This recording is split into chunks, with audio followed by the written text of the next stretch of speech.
Hai rekan-rekan pemuda GPIB, kembali lagi di Sabda Bina Pemuda on the Weekend, tanggal 16 Desember 2023, bersama saya Katia Priscilla Kanikir dari GPIB Selawang Pontianak.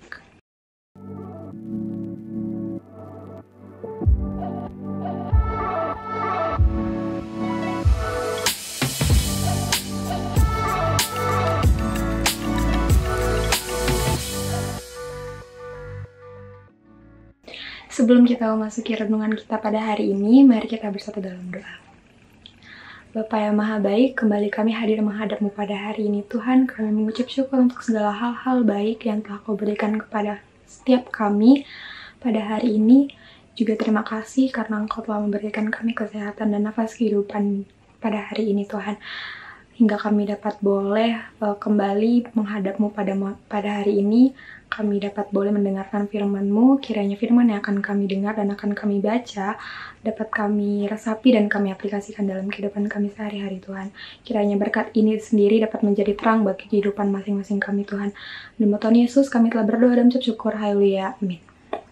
Oke, rekan-rekan pemuda, renungan kita pada hari ini diambil dari Mika, pasal yang ke-6, ayat yang ke-11 sampai ke-13, yang berbunyi seperti ini.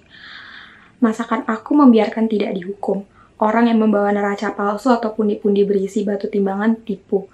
Orang-orang kaya di kota itu melakukan banyak kekerasan. Penduduknya berkata dusta dan lidah dalam mulut mereka adalah penipu. Maka aku pun mulai memukul engkau, menanduskan engkau oleh karena dosamu. Demikianlah firman Tuhan. Nah, rekan-rekan pemuda, renungan kita pada hari ini berjudul Hidup dalam Kasih atau Hidup dalam Daging. Perikop bacaan Alkitab saat ini memperlihatkan cara Tuhan menjatuhkan hukuman atas anak-anaknya yang nyaman dengan perbuatan dosa dan kejahatan.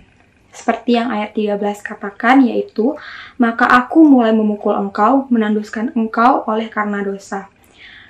Yang kemudian ayat ini dilanjutkan oleh ayat yang ke-14 sampai yang ke-16 yang berkata, engkau ini akan makan tetapi tidak menjadi kenyang, dan perutmu tetap mengamuk karena lapar.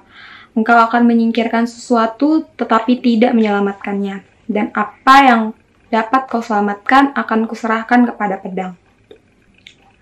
Engkau ini akan menabur tetapi tidak menuai. Engkau ini akan mengirik buah zaitun tetapi tidak berurap dengan minyaknya. Juga mengirik buah anggur tetapi tidak meminum anggurnya. Engkau telah berpaut kepada ketetapan-ketetapan Omri dan kepada segala perbuatan keluarga Ahab. Dan engkau telah bertindak menurut rancangan mereka, sehingga aku membuat engkau menjadi ketandusan, dan pendudukmu menjadi sasaran suitan. Demikianlah kamu akan menanggung pencelaan dari pihak-pihak bangsa.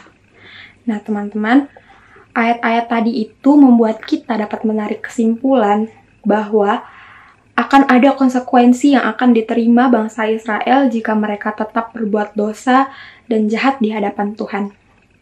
Sobat muda, hidup ini hanya ada dua pilihan.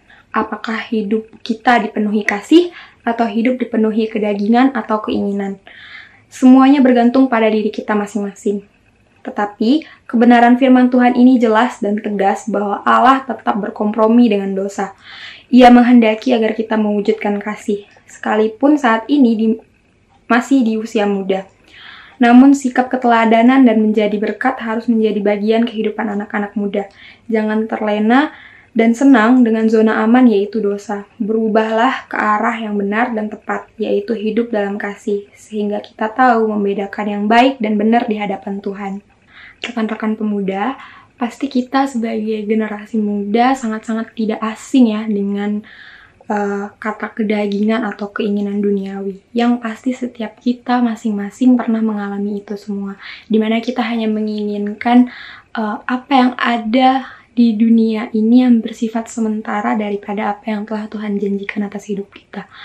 Apalagi kita sebagai generasi muda, baik itu di pergaulan kita di lingkungan kerja, di lingkungan sekolah, ataupun di perkuliahan, pasti kita memiliki gaya hidup yang cenderung lebih ke arah duniawi daripada rohani.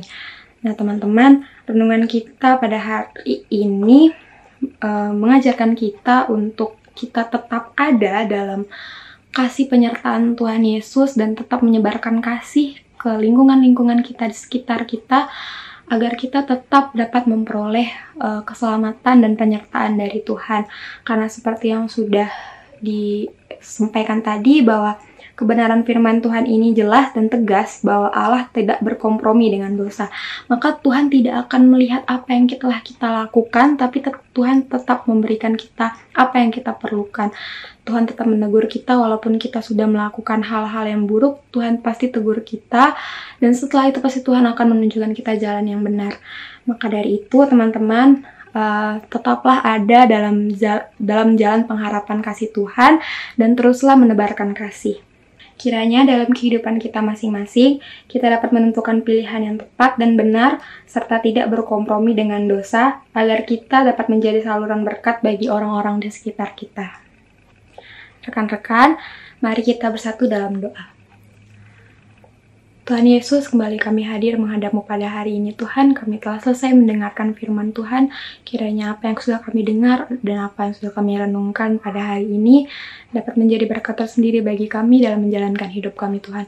Tuhan Yesus yang Maha Baik, kiranya Engkau selalu ada bersama-sama dengan kami dalam menjalankan hari-hari kami, dimanapun kami berada. Kiranya Engkau selalu pakai kami untuk menjadi terang-Mu, juga dapat menebarkan kasih dimanapun kami berada, Tuhan.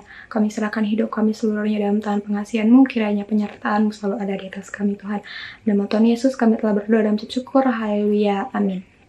Terima kasih sudah menonton dan merenungkan firman Tuhan pada hari ini. Sampai ketemu di Sabda Bina Pemuda on the weekend edisi minggu depan. Sampai jumpa, Tuhan Yesus memberkati. Halo Gapers, kalian tahu nggak kalau Sabda Bina Pemuda Digital bisa dengan mudah didapatkan dengan mendownload Google Books di Google Play untuk pengguna Android. Dan untuk kalian yang menggunakan iOS, bisa membuka Google Play di browser untuk membeli serta mendownload Google Books di App Store. Gampang banget kan caranya? Cus, langsung aja di-download ya!